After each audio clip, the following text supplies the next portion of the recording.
Erlangga, selamat datang di Air Voice, Connecting Voices, Inspiring Change. Halo teman-teman semuanya, kenalin aku Aisyah Zahra.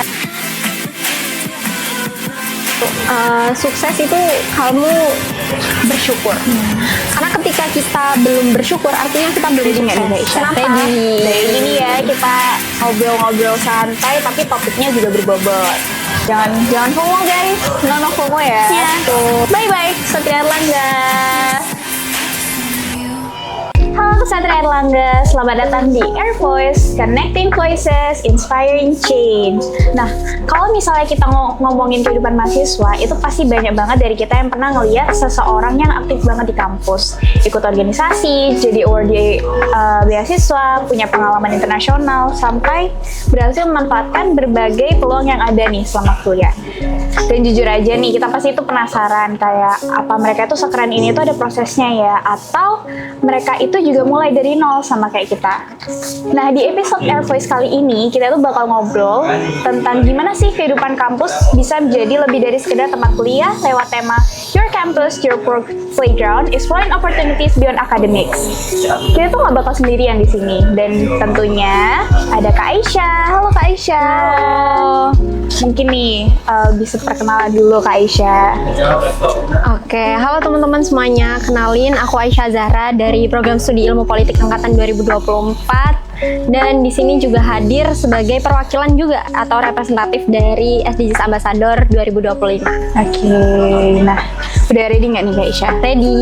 Jadi ini ya, kita ngobrol-ngobrol santai tapi topiknya juga berbobot. Oke, langsung aja nih kita mulai. Kalau ngeliat profil kakak nih ya, mungkin banyak orang yang langsung melihat itu sebagai orang yang sangat aktif di organisasi atau mungkin di luar organisasi kampus sendiri tuh. Kira-kira kakak itu milih UNER ini itu apa ya alasannya? Oke, untuk milih UNER sendiri sebenarnya simple, karena nggak dibolehin kuliah jauh dari tempat tinggal, bolehnya di Surabaya aja. Dan waktu itu UNER lagi ngadain Expo Kampus, namanya AEE ya, kalau teman-teman tahu, Erlangga Education Expo. Dan di sana kebetulan juga dapat golden ticket on the spot dari dekan waktu itu, dan langsung direkomendasikan untuk mendapatkan golden ticket murni di tahun 2024. Oke, kalau golden ticket itu berarti jurusannya kakak yang milih atau langsung dari dekannya? Waktu itu direkomendasikan untuk daftar dulu, untuk daftar sepengennya kita. Dan waktu itu aku masukin 2 jurusan, yang pertama ilmu hukum dan yang kedua yang keterima sekarang ini ilmu politik. Kira-kira selama perkuliahan ini atau mungkin di awal kuliahan, apa sih keputusan kecil yang dulu itu kakak mungkin ini tuh gampang, sepele banget, tapi ternyata membawa dampak besar banget buat Kak Aisyah? Berani. Karena kenapa berani? Karena dari berani itu kita bisa take opportunity yang lebih banyak lagi, lebih dari teman-teman biasanya, dan mungkin kita akan dapat jauh lebih banyak hal-hal yang mungkin nggak pernah kita bayangkan sebelumnya. Kayak misalnya waktu dulu aku juga nggak tahu kalau misalnya Amora itu adalah bagian dari SDGs Ambassador, bagian dari step atau perjalanan SDGs Ambassador. Nah, dari Amora itu aku sampai di SDGs Ambassador itu banyak banget opportunity yang bisa aku dapetin. Salah satunya ya kemarin aku berkesempatan untuk diberangkatkan student exchange, program short exchange dari KTH Royal University. Nah, kalau kita talks about mahasiswa ya, itu kan banyak mahasiswa itu awal-awalnya tuh udah pasti ngejarnya itu nilai dan nyelesain tugas doang. Padahal kan kuliah itu more than that. Kita tuh juga harus explore dunia kuliahan, kita juga harus take the things that ada gitu loh di depan kita. Nah, kalau boleh flashback nih, kira-kira kesempatan pertama apa yang kakak ambil di luar kegiatan akademik selama kuliah? Di luar kegiatan akademik selama kuliah ya, organisasi atau kepanitiaan. Jadi first stepnya kak di luar dunia akademik itu apa? First step dulu pernah ikut bagian dari magang BEM UNER juga, dan di sana juga ketemu sama teman-teman yang keren-keren, dan di situ membuka perspektif juga kalau misalnya kuliah juga tentang jejaring, kuliah juga tentang take the responsibility, dan kuliah juga tentang hal-hal eksternalitas di luar akademik atau hanya materi di kelas aja. Nah, pasti kan kalau mahasiswa itu ada rasa takut, rasa insecure nih.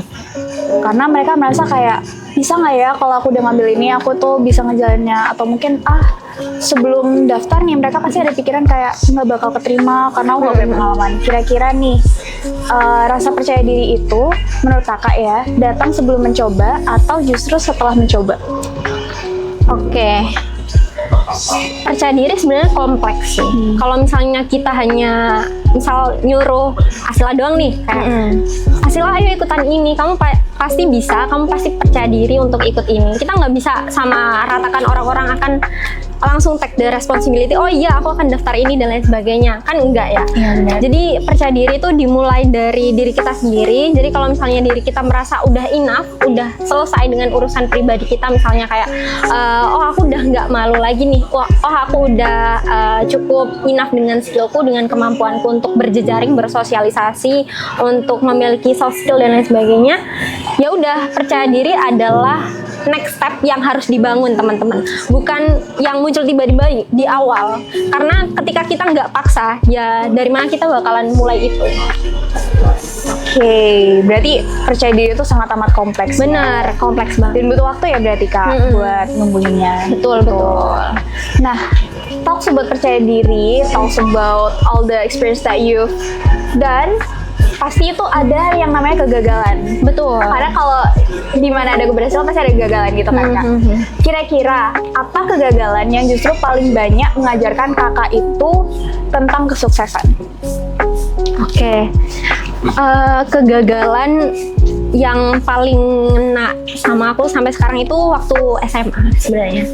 Waktu SMA itu pernah 2 kali gagal ikut kegiatan namanya Parlemen Remaja. Kalau misalnya teman-teman tahu, itu diikuti oleh teman-teman SMA, SMK sederajat seluruh Indonesia, dan programnya itu diambil anaknya Perdapil. Jadi waktu itu gagal 2 tahun karena merasa juga kurang CV, kurang percaya diri untuk ngomong di depan umum, public speaking dan lain sebagainya. Jadi waktu itu berusaha sebaik mungkin untuk tahun ketiga, tahun terakhir itu bisa nge-reach opportunity itu, dan alhamdulillah waktu udah dapat rasanya kayak semuanya terbayarkan gitu Kak. Jadi kegagalan yang paling sangat berarti dan mengajarkan untuk tetap kerja keras dan pantang menyerah sih waktu itu. Kalau misalnya nih ada kehidupan selanjutnya atau kakak harus mengulangi lagi nih, kira-kira kakak mau nggak ngulangi kegagalan itu lagi? Harus mau, karena menurut aku, Asila setuju nggak nih kalau misalnya kita ketika sudah mendapatkan sesuatu kayak hambar biasa aja? Oh aku pernah kan? gitu, pernah. Dan semua di antara kita pasti melakukan itu. Nah, gimana caranya untuk kita meromantisasi hal itu adalah dengan kegagalan. Kalau misalnya kita nggak gagal duluan, itu kita kayak, oh yaudah ini easy buat aku capai lebih tinggi, padahal kita harus lebih bersyukur lagi dengan hal-hal yang mungkin di luar kendali kita dan lain sebagainya. Jadi kayak merasa kalau misalnya kita nggak ada kegagalan itu kayak aku bisa ngapain ini lebih gampang gitu. Jadi kayak gampangin lah ya. Dan itu bener-bener nggak jelek, tidak boleh seperti itu ya berarti. Betul. Nah, kira-kira gimana sih cara Kak Aisyah itu menjaga keseimbangan antara akademik, organisasi, kompetisi, dan kehidupan pribadi kakak? Oke. Kalau untuk ngebalancein semuanya ya, ini cukup unik sih. Kalau dari aku sendiri, aku butuh waktu yang lebih banyak buat diriku sendiri. Karena apa? Ketika kita nggak enough sama diri kita, kan kita sulit untuk nge-take responsibility dari hal-hal lain, untuk mengelola misalnya dari kegiatan organisasi, terus juga kegiatan kampus dan lain sebagainya. Jadi kalau misalnya waktunya istirahat atau waktunya libur, aku akan sebisa mungkin libur. Aku nggak bakalan ngerjain apapun hal-hal yang di luar dari tanggung jawab aku pas libur dan lain sebagainya. Misalnya tanggung jawab aku kalau libur ya di rumah bantuin orang tua dan lain sebagainya. Kalau misalnya waktunya weekday atau waktunya on kampus nih, ya aku bakalan lebih banyakin waktu untuk organisasi, kegiatan kampus, akademik dan lain sebagainya. Jadi itu sih, harus ada waktu untuk diri sendiri, harus ada waktu untuk kegiatan kampus dan lain sebagainya. Soalnya kalau nggak gitu kita bakalan burn out guys. Burn out. Ya. Kalau Gen Z ngomongnya sekarang itu nggak sih Kak, work life balance. Betul. Work life Betul, balance betul. guys. Jadi itu kakak itu kalau misalnya udah hari libur nih, bentar kan kita libur semester panjang ya. Itu kakak udah nggak ngambil volunteer atau kepanitiaan kampus gitu ya Kak? Kalau sejauh ini belum sih, karena kita libur juga sebentar kan ya. Iya benar. Jadi lebih banyakin waktu buat asah soft skill juga. Mungkin teman-teman yang ngerasa liburnya boring bisa asah soft skill, ataupun melihat podcast, baca buku, itu juga ngasah kita untuk lebih grow juga. Berarti work life balance tapi harus kecil-kecil grow. Betul. Menarik tuh. Mungkin boleh teman-teman gue diterapin bagi yang mungkin liburannya flat banget. Terus next, selain aktif di berbagai kegiatan kampus, Kak Aisyah itu juga dipercaya sebagai SDG Ambassador nih Kak Sashnya Kak Aisyah. Ya, betul. nih, gitu. Nah peran ini tuh tentu membawa pengalaman dan tanggung jawab yang berbeda, karena nggak hanya fokus pada pengembangan diri, tetapi juga bagaimana mahasiswa itu bisa berkontribusi dalam mewujudkan perkembangan yang berkelanjutan. Ya nggak Kak? Bener nggak? Betul, Kak? betul. Oke, awalnya gimana sih kakak kok bisa tertarik sama SDG Ambassador ini?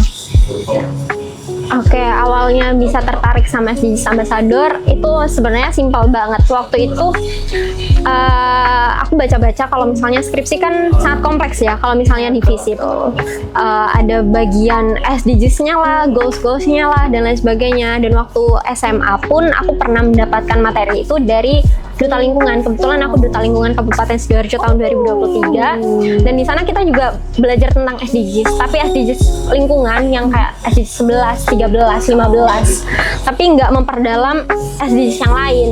Berarti cuma 3 ya Kak? Ya, dari terbatas 17 ya? ya, terbatas lingkungan aja. Nah, terus dari situ ketemulah event namanya Amora dari Universitas Erlangga, dari SDG Center. Nah, ternyata di rangkaian Amora itu kita nggak hanya ikutkan sebagai peserta yang mendengarkan materi mengenai SDGs aja, tapi juga setelah itu ada rangkaian seleksi untuk menjadi SDGs Ambassador. Dan alhamdulillah nggak nyangka juga ternyata bisa eligible untuk jadi bagian dari SDGs Ambassador sekarang. Dari 17 Sustainable Development Goals atau SDG itu, adakah satu tujuan yang paling dekat dengan nilai atau passion kakak? Kira-kira kenapa tuh? Yang paling dekat sama aku mungkin SDGs 4 ya. Yang mana itu? Yang pendidikan. Kalau selama 2023 sampai 2026 ini aku banyak advokasi terkait dengan pendidikan. Kayak misalnya kuliah itu seperti ini, dunia kuliah itu seperti ini. Seperti yang aku gambarkan juga di sosial media aku. Tapi selain itu aku juga aktif untuk advokasi di SDGs 5 tentang kesetaraan gender, untuk kayak menyuarakan tentang hak-hak perempuan dan juga kebebasan bersuara perempuan dan lain sebagainya. Kira-kira kakak ada rencana atau mungkin goals tentang SDG itu ke depannya, kayak mau nerapin di masyarakat atau bagaimana? Kalau nerapin di masyarakat sejauh ini udah terkait dengan dulu waktu project SDGs itu aku membuat kayak pelatihan pembuatan ekoenzim, di mana ekoenzim ini akan dimanfaatkan sebagai obat untuk menghentikan sarang nyamuk di rumah. Nah, nanti disemprotin di bagian-bagian yang sering banyak tumbuh larva-larva nyamuk, terus juga untuk pensterilan air di rumah dan lain sebagainya, untuk sasarannya itu ibu-ibu PKK di daerah rumahku. Dan waktu itu aku juga ngadain kegiatannya secara online juga, ada buat teman-teman mahasiswa dan lain sebagainya untuk bisa join. Kebetulan waktu itu aku juga ngadainnya hybrid. Jadi teman-teman yang bisa offline bisa datang, online pun juga bisa. Oh, itu kakak adain bersama SDG yang itu ya, ambasador ya berarti? Mandiri sih, dari uang pribadi juga, karena waktu itu buat project SDGs Ambassador juga. Wow, keren banget tuh. Ya, dan sampai sekarang masih ada yang di PKK. Itu kira-kira dalam 5 tahun ke depan bakal kakak kembangin lagi nggak? Pasti, karena kan kalau misalnya di kuliah kita nggak hanya bicara soal take responsibility yang banyak tapi nggak fokus sama jalan kita, tapi aku sekarang juga mulai untuk menyesuaikan line atau garis yang sesuai sama passion dan minatku. Jadi nanti ya kayaknya bakal ada project yang lebih lagi dari ini dan masih sejalan dengan ini. Oke. Kan kalau ada awal itu pasti ada akhir ya, Kak? Betul. Kalau suatu hari nanti jabatan kakak sebagai SDG Ambassador itu akan sudah selesai, kira-kira nilai atau kebiasaan apa yang tetap akan kakak bawa sampai kapanpun? Oke, nilainya di-build dari SDGs berarti? Iya, benar. Kalau nilai dari SDGs lebih ini sih, lebih aware lagi sama lingkungan. Kalau misalnya lingkungan itu nggak hanya mikirin tentang lingkungan terus, tapi juga gimana hal-hal yang di sekitar kita itu bisa sustain. Kayak misalnya, contohnya adalah panel surya nih. Kalau teman-teman tahu, kalau misalnya panel surya itu kan sebatas kayak, oh ini bakalan menghemat daya listrik dan lain sebagainya, lebih renewable dan lain sebagainya. Tapi 30 tahun ke depan, itu nggak bisa untuk didaur ulang teman-teman. Akan dibuang dan diganti sama yang baru. Dan gimana sampahnya? Sampahnya akan jadi concern kita juga untuk ngurusin sampah-sampah dari panel surya ini, karena kalau misalnya dibiarin di ruangan terbuka atau nggak ada sistem pengelolaannya secara khusus, dia itu akan menyebarkan timbal dan menyebabkan potensi penyakit kayak misalnya kanker dan lain sebagainya. Kalau misalnya dekat dengan hal-hal yang berkaitan dengan manusia. Berarti yang mungkin baik untuk sekarang itu belum tentu untuk baik untuk nanti. Betul. Serem juga ya ternyata.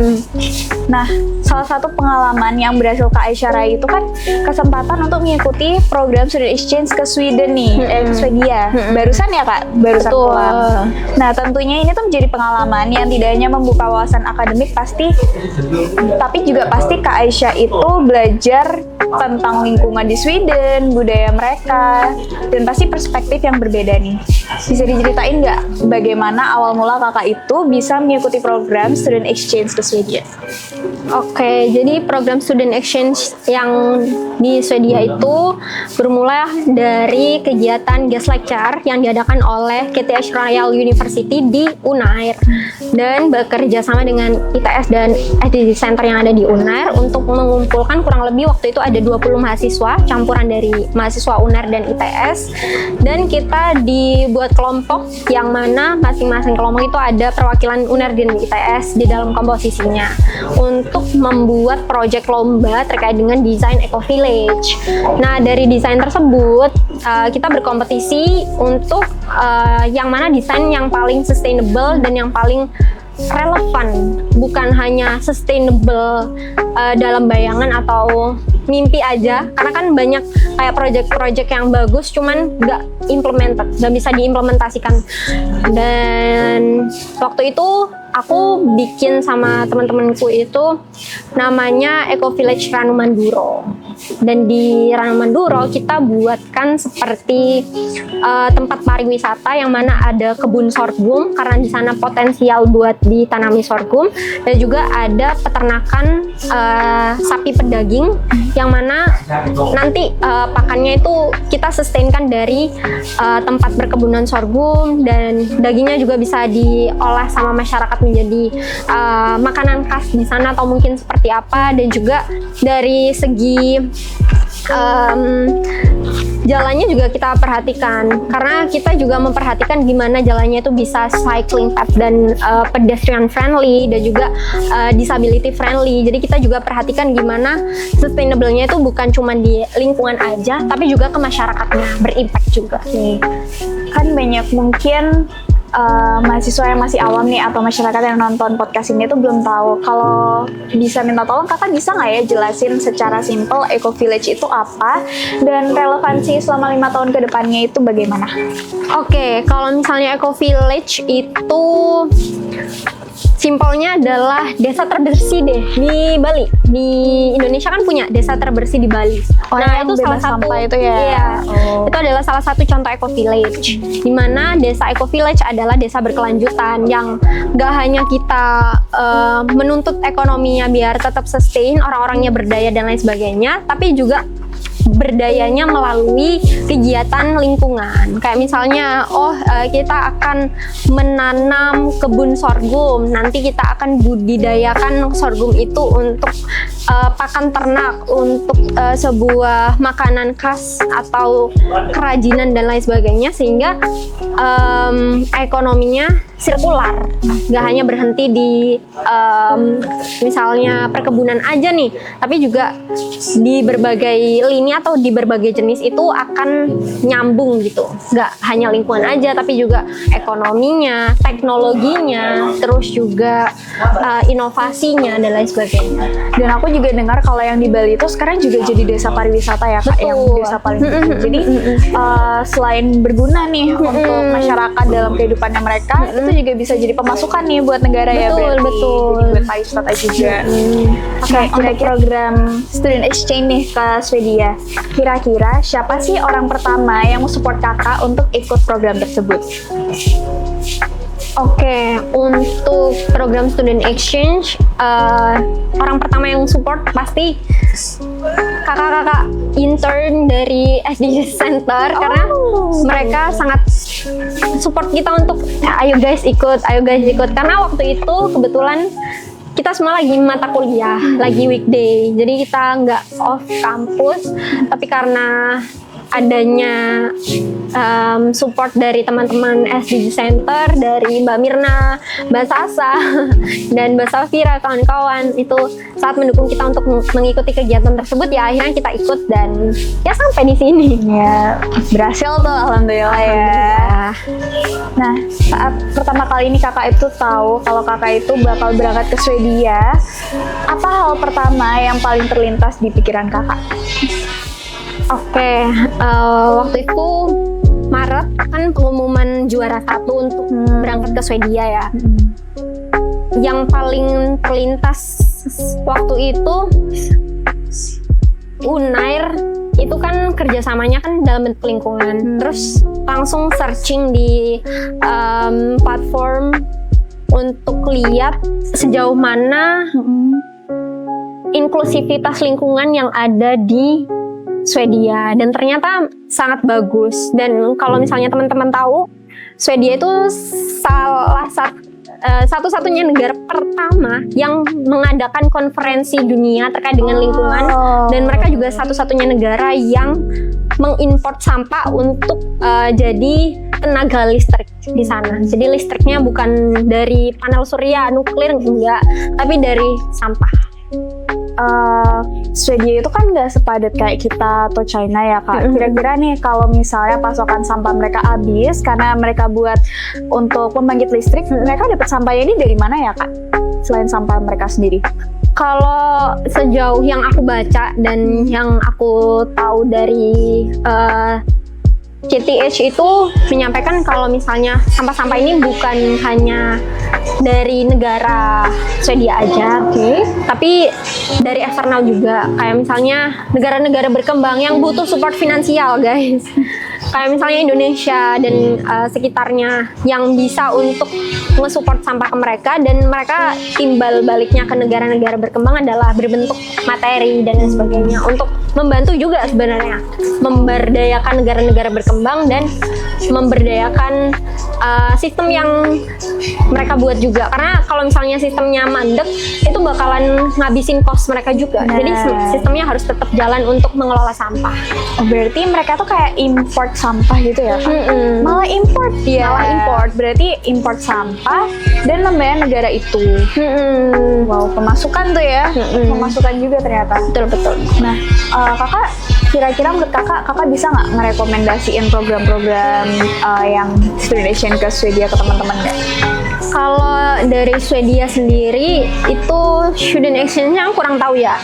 Kalau selain dari KTH Royal University, kalau misalnya dari kegiatan mau masuk kampusnya kayak misalnya kamu mau S1, S2, S3 di sana, itu bisa langsung ke website Swedianya. Nanti kita akan diarahkan untuk memilih kampus dan jurusan yang mana yang mau kita apply, karena di masing-masing university di sana itu pasti membuka program beasiswa. Karena kan di sana pendidikan juga disupport sama pemerintahnya langsung. Jadi nggak jarang teman-teman mahasiswa Indonesia yang berkuliah di sana, karena di sana juga nggak termasuk Eropa yang semahal itu. Jadi masih lumayan friendly, affordable daripada negara-negara Eropa kebanyakan yang pakai euro, dan mata uang Swiss juga itu lebih tinggi. Kalau misalnya mata uang Swedia kan krona, itu lebih reachable lah daripada negara-negara sekitarnya, dan sangat mahasiswa friendly. Kenapa itu?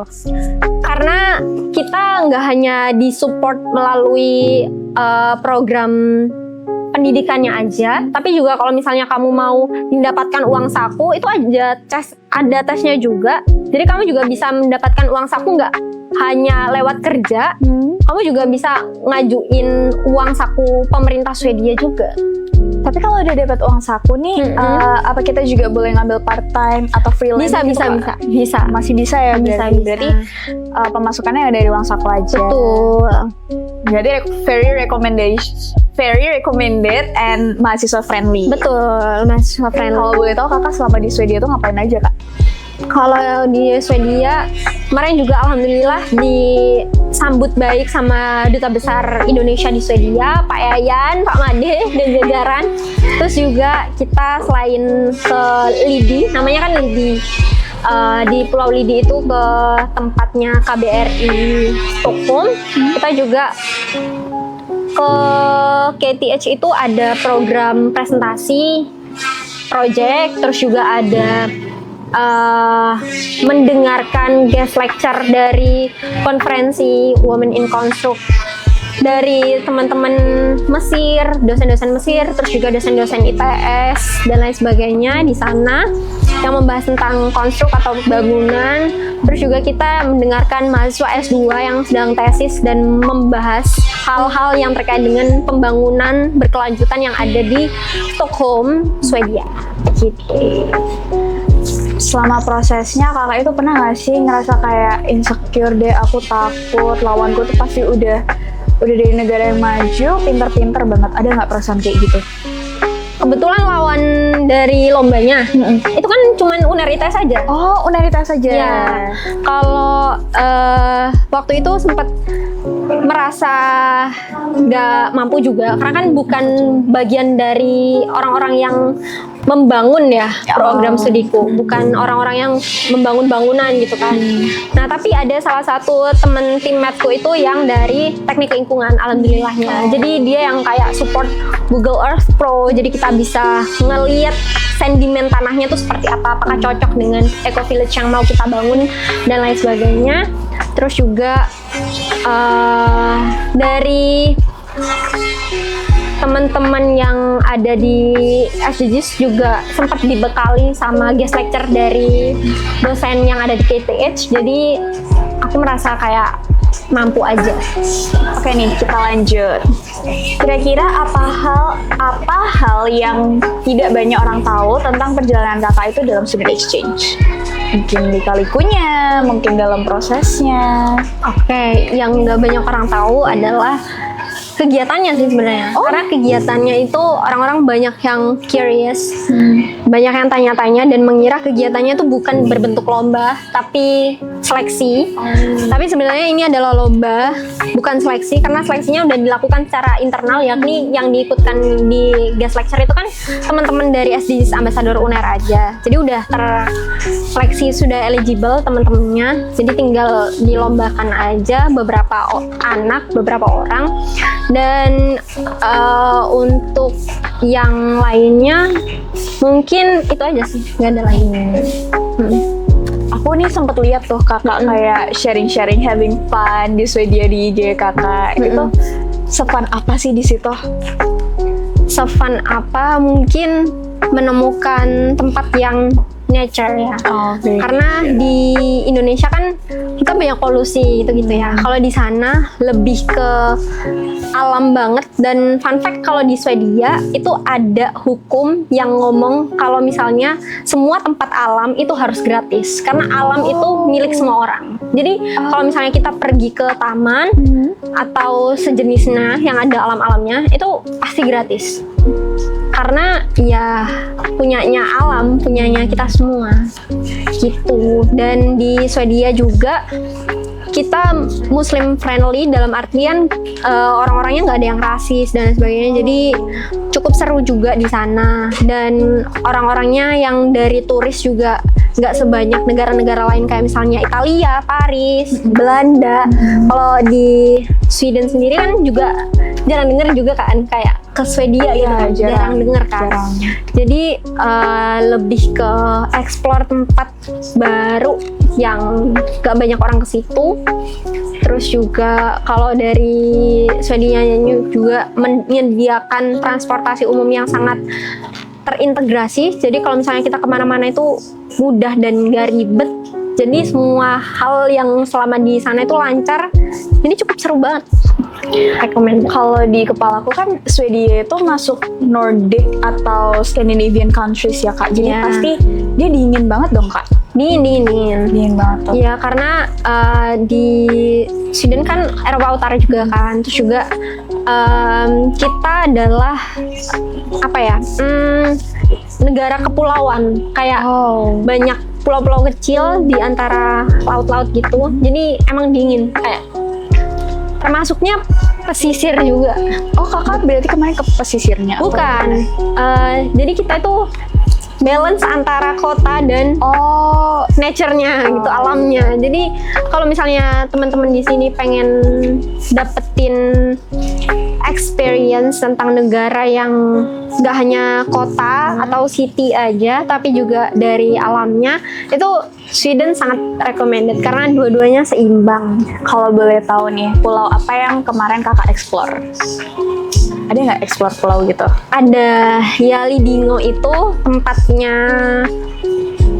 tempat tinggal Duta Besar Indonesia. Itu adalah salah satu pulau dengan pajak tertinggi di Stockholm, karena di situ adalah pulau yang ditempati sama pejabat-pejabat di sana.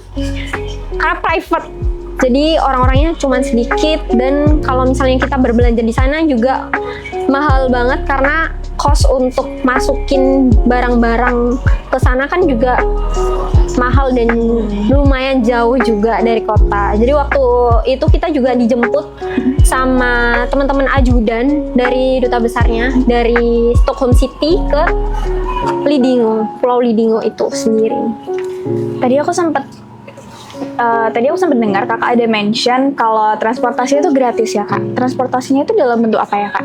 Kalau transportasinya bukan gratis, tapi transportasinya tuh bayar. Kayak satu card untuk 1 minggu itu kalau dirupiahin sekitar 1 juta, tapi itu udah include semua transportasi. Kayak misalnya kamu mau kereta, mau bis, mau kapal feri yang kecil itu udah include semuanya. Jadi kalau misalnya mau kemana-mana, mau nyebrang pulau sekalipun bisa, asalkan ada waktunya. Tapi kemarin kita cukup terbatas waktunya, jadi nggak sempet explore yang banyak banget. Kalau boleh tahu kakak di sana itu berapa lama ya kira-kira? Kalau di sana 7 hari. Oh 7 hari, Ya. Seminggu Iya. gitu. Berarti kartunya itu bisa udah sekali tap untuk semuanya ya kak? Betul. Jadi kita nggak usah bayar lagi. Tapi kalau misalnya teman-teman beli yang per hari itu malah lebih mahal. Karena per harinya tuh 300 atau 400 ribu kalau dirupiahin. Iya. Itu lebih mahal nih. Iya. Nah, kira-kira selama proses ini apa sih hal yang paling banyak dikorbanin sama Kak Aisyah? Kalau hal-hal yang dikorbanin lebih ke fokus sih, karena kan dalam proses untuk berangkat ke sana kan nggak langsung ujuk-ujuk langsung berangkat ke sana. Kita juga perlu ngurus visa dan lain sebagainya, dan membagi waktu juga sama di lab kan.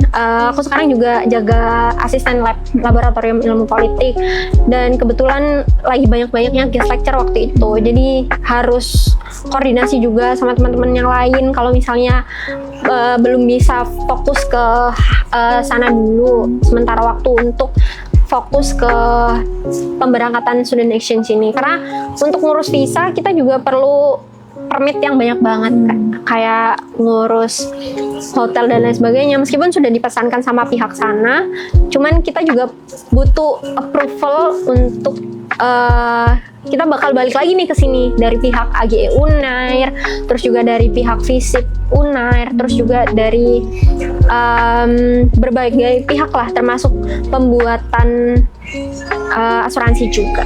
Oke, gitu. Nah, setelah berhasil, apa ada ekspektasi atau tekanan yang kakak rasakan dari seluruh proses student exchange ini? Tekanan. Kalau dari kakak sendiri juga ada ekspektasi, bisa diceritain? nggak ada sih, kayak ekspektasiku terpenuhi semua, karena di sana kita benar-benar dikasih hal-hal yang nggak pernah kita dapetin sebelumnya. Kayak misalnya kita juga di sana ngeliat bagaimana proses teman-teman itu dalam pengerjaan proyek skripsi, yang mana kalau di Indonesia kan misalnya kita ngerjain proyek kan ya udah ngerjain di luar untuk proyeknya dan lain sebagainya. Tapi kalau misalnya di KTH itu benar-benar ada satu ruangan khusus buat kamu untuk kamu bikin hal produk yang mau kamu jadiin bahan skripsi atau tesis. Dan kalau misalnya kita mengajukan ke pemerintah pun untuk membuatkan misalnya jembatan, aku buat jembatan nih dengan jembatan yang konstruksinya seperti ini. Kalau mau ngajuin ke pemerintah untuk dipasang di suatu daerah pun itu juga bisa, tapi ya butuh administrasi yang lebih lagi. Tapi selain itu kita juga dikasih banyak wawasan terkait dengan game, karena kan Swedia kan pencetak banyak game juga kan, Kayak pembuat board game. game gitu? Create game bukan, kayak misalnya Mobile. Minecraft. Oh ya. Terus juga Candy Crush, itu kan dari Sweden kan. Terus juga kita ngerasain gimana teman-teman itu bikin game. Terus kita juga mainin game-game yang lagi di develop di sana. Kayak misalnya game-game 3D, kayak ada pasirnya, ada medianya yang langsung, tapi juga kita ngelihat ke arah kaca gawai gamenya. Jadi orang Swedia tuh suka banget ya berarti main game gitu, karena kan banyak banget game yang di-develop di sana kan. Apalagi game-game besar sekelas Minecraft, Candy Crush, siapa sih yang nggak tahu dua game itu? Ya, Kayak aku bahkan pas kecil itu juga mainnya tuh Minecraft. Jadi kalau di Swedia itu mereka tuh menganut kayak work-life balance gitu ya kak? Benar-benar, karena seperti yang kita tahu ya, kalau Sweden itu banyak produce kan. Misalnya kayak H&M itu milik Swedia kan. H&M milik Swedia, terus Minecraft, Candy Crush. Pokoknya kayak label-label besar, IKEA juga milik Sweden. Benar. Jadi mereka nggak hanya pressure diri mereka untuk mengerjakan sesuatu yang lebih besar dari orang-orang pada umumnya, tapi juga mereka punya budaya yang kayak pagi-pagi atau sore-sore kita ngeteh dulu, namanya fika kalau di Sweden. Jadi kita sekedar ngeteh atau ngopi pagi dan sore sebelum atau setelah kita kerja. Dan orang-orang di sana juga kebanyakan kalau misalnya sebelum dan setelah kerja nongkrong di kafe-kafe. Nongkrong nih. Iya, betul. Bagi mahasiswa yang paling suka nongkrong mungkin boleh dicoba di Swedia. Betul. Berarti beneran work-life balance itu ya? Benar. Itu berarti bukan slow living ya jatuhnya? Bukan. Slow living. Oke. Nah, kalau misalnya ya gelar dan prestasi kakak ini nggak pernah ada, hal apa yang tetap membuat kakak itu bangga terhadap diri sendiri? Oke, kalau misalnya bangga sama diri sendiri, itu juga first step untuk nge-reach hal-hal yang lebih besar lagi. Jadi kalau misalnya kalian nggak bangga sama diri sendiri ya nggak bakalan enough sama semua prestasi atau pencapaian yang kalian miliki sekarang. Jadi kalau misalnya aku bukan siapa-siapa tanpa followers, tanpa prestasi jabatan ataupun hal-hal eksternal di luar kapabilitasku saat ini, ya aku adalah orang yang berani karena aku berani untuk achieve hal-hal yang mau aku capai, dan aku adalah orang yang berani untuk bilang aku mau ini dan aku akan mengusahakan ini. Kalau misalnya teman-teman nggak mau mengusahakan apa yang kalian mau, ya itu adalah hal pertama yang harus dijadikan PR untuk terus diimprove sih, agar fondasi itu menjadi sesuatu hal yang bisa lebih besar lagi untuk kalian dapatkan di kemudian hari, misalnya prestasi, terus juga jabatan organisasi ataupun pengalaman dan lain sebagainya.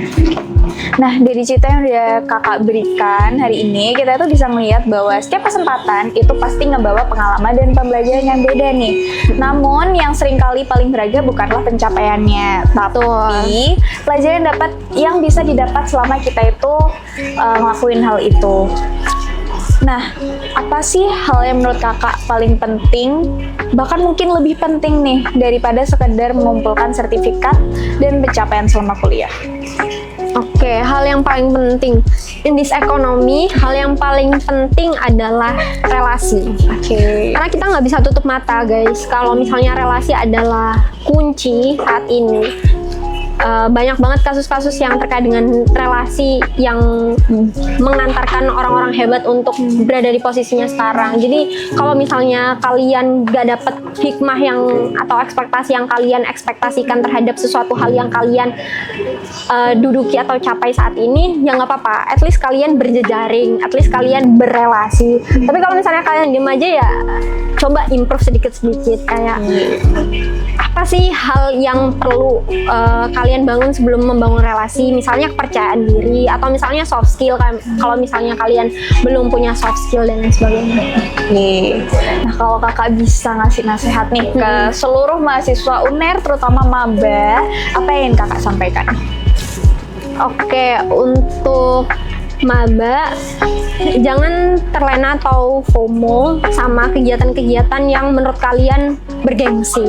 Karena kalian harus tahu dulu apa visi mereka, apa misi mereka. Kalau misalnya kalian belum tahu itu, ya jangan langsung ikut teman-teman lain dan lain sebagainya. Karena satu, kita harus nentuin di kuliah itu line apa yang paling cocok untuk nge-reach mimpi kita, line apa yang paling cocok untuk nge-reach cita-cita kita dan lain sebagainya. Karena ketika kita FOMO kan kita nggak tahu, jadi nggak tahu potensi apa yang sebenarnya ada di dalam diri kita dan potensi apa yang sebenarnya harus dikembangin untuk mencapai sesuatu hal yang kita mau, mencapai sesuatu hal yang lebih besar lagi dan lain sebagainya. Oh, jangan FOMO guys, no FOMO ya. Tuh, jangan tiba-tiba kayak aku pengen jadi anak aktif terus tiba-tiba ikut 3 organisasi, 10 kepanitiaan. Harus punya fokus. Gitu. Jadi juga harus istirahat juga kan Kak. Soalnya teman-temannya nih sukanya begadang nih. Kebetulan. Betul. Begadang nomor 1 dengan alasan tugas tuh kadang-kadang. Nah, terakhir nih Kak, apa sih definisi sukses bagi Kak Aisyah? Oke, definisi sukses simple sih. Kalau misalnya kamu sukses itu kamu bersyukur. Karena ketika kita belum bersyukur artinya kita belum sukses. Kenapa? Karena balik lagi seperti yang pertanyaan awal tadi, ketika kita udah mencapai sesuatu yang kita impikan, itu kan biasanya rata-rata rasanya flat aja, kayak oh ya udah kita udah capai ini, tapi apa? Tapi pemaknaannya kita harus memaknainya lebih jauh lagi agar ketika kita mencapai sesuatu yang lebih besar lagi kita nggak takabur dan kita lupa diri dan lain sebagainya. Harus benar-benar memaknai sukses adalah bersyukur. Kalau misalnya kamu lupa bersyukur, ya coba dari pengalaman-pengalaman dulu diingat-ingat lagi, kayak sudah berproses sejauh apa, dan bukan hanya tentang kamu aja tapi juga lingkungan sekitar kamu. Misalnya orang-orang belum mencapai sesuatu yang sudah aku capai, nah berarti kita harus apa? Harus bersyukur dan lebih bersyukur lagi. Karena kalau misalnya kita kurang bersyukur pun kita jadi orang yang tidak menyentuh tanah dan lain-lain. Oke. Udah gak kerasa nih kita udah sampai penghujung episode di Air Voice kali ini. Makasih banyak ya Kak Aisyah. Sama-sama. Udah nyempetin ngasih kita waktu, terus ngasih kita cerita, pengalaman, dan insight yang luar biasa. Dari cerita kakak nih aku jadi belajar, bahkan mungkin teman-teman bisa belajar juga kalau kampus itu bukan hanya tempat untuk belajar, ya kan? Betul. Bukan hanya belajar di dalam kelas, tapi kita juga bisa belajar di luar waktu dan nyari pengalaman serta relasi dan lainnya. Betul. Jangan lupa konsistensi untuk berkembang, dan tentu saja banyak pembelajaran yang nggak selalu dilihat oleh orang lain. Sebelum kita benar-benar nutup episode kali ini, pasti ada satu pertanyaan terakhir yang kita ambil dari mahasiswa nih Kak. Mungkin bisa juga pertanyaan ini tuh juga sempatlah lewat di benak-benak teman-teman mahasiswa ini. Nah, pertanyaannya adalah, jika kehidupan kampus adalah sebuah playground untuk belajar dan berkembang, menurut kakak, bagaimana cara terbaik untuk memanfaatkannya? Oke. Betul, kalau misalnya kampus diibaratkan sebagai playground, karena kita nggak dapet 100% skill di dunia kerja itu dari kampus. At least katakanlah 10%. Nah, 90%-nya dari mana? Misalnya dari lomba, terus juga dari kegiatan eksternal kampus, organisasi, komunitas, dan lain sebagainya. Terus juga dari soft skill yang kalian pelajari selama ini, kayak misalnya ngedit, terus juga public speaking, dan lain sebagainya. Jadi kalau misalnya diibaratkan playground, ya jangan difokuskan ke kampus aja, karena kan kalau misalnya kita fokuskan ke kampus aja, itu bukan fondasi utama. Justru fondasi utamanya itu ada di luar. Kalau misalnya aku sebagai anak sosial ya, fondasi utamanya itu di luar kampus itu sendiri. Kalau misalnya kita di luar kampusnya kurang, katakanlah, ya apa artinya IPK 4? Oh, berarti not only IPK ya? Iya, not only IPK. Harus cari pengalaman di luar kampus. Betul. Oke, terima kasih sekali lagi Kak Aisyah atas waktu, pengalaman, dan insight yang telah dibagikan selama Air Voice ini. Dan untuk seluruh Satya Erlangga yang sedang mendengarkan, semoga episode kali ini dapat mengingatkan kita bahwa kehidupan kampus itu bukan hanya tentang apa yang kita pelajari di dalam kelas, tapi juga tentang berbagai kesempatan yang bisa diraih di luar. Dan gak semua orang itu pasti menempuh jalan yang sama, dan gak semua kesempatan harus diambil dalam satu waktu sekaligus. Tapi selama kita terus membuka diri untuk belajar, mencoba hal-hal baru, dan keluar dari zona nyaman, selalu ada ruang untuk berkembang dan mungkin mencari sesuatu yang baru di luar zona nyaman. Karena pada akhirnya kampus bukan hanya tempat untuk meraih gelar, tetapi juga playground untuk mengeksplorasi potensi, membangun pengalaman, dan menciptakan cerita yang akan kita bawa jauh setelah masa kuliah berakhir. Saya selaku host pamit undur diri, dan Saya Sadara juga pamit undur diri. sampai bertemu di episode Air Voice berikutnya. Bye-bye, Satria Erlangga.